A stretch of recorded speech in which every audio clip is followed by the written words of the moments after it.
been in a tent for the last 2 months. Diabetic, insulin dependent, have a young dog.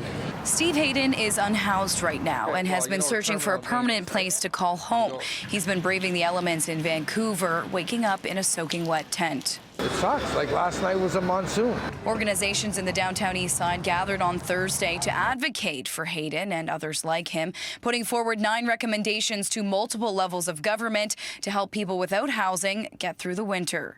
It's an emergency situation outside. There's no reason why we shouldn't be putting all hands on deck to get people inside. The Carnegie Housing Project says there are around 3,150 people with no fixed address in Vancouver and 2,000 on the Downtown Eastside. Some of the community-led project's recommendations include adding 500 to 1,500 more shelter beds with help from the province. There's not enough shelter beds. One of the most frustrating parts about my job at OPS is when someone comes down who's newly homeless, they can't find a shelter to go to at night. But when they can find a shelter, the shelters close down during the day. The Overdose Prevention Society says in the winter, daily visits range from 900 to 1,000 compared to 200 to 300 in the summer.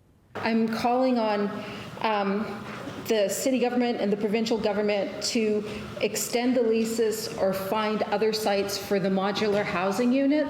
Building tiny home villages, specifically in the parking lot next to Crab Park, is a recommendation put forward by those who call the park their home. Advocates are also calling for dignified spaces for people to bathe and take care of themselves. We would like to make recommendations that there be more mobile washrooms, more mobile shower facilities, so that people can have like a fundamental right to address their needs for hygiene and wound care.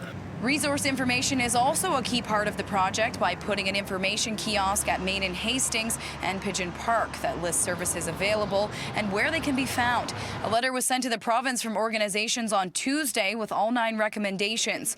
BC Housing tells City News they're funding 5,000 shelter spaces in 50 communities throughout the province, including permanent, temporary and extreme weather response, including 387 spaces in the Downtown Eastside and 603 in Vancouver. They say in total they've opened or renovated nearly 386 spaces since August 2022. But that's still not enough for people who need somewhere to go right now. I'm literally going to die in this tent. Is that what has to happen for this province to change? In Vancouver, Kate Walker, City News.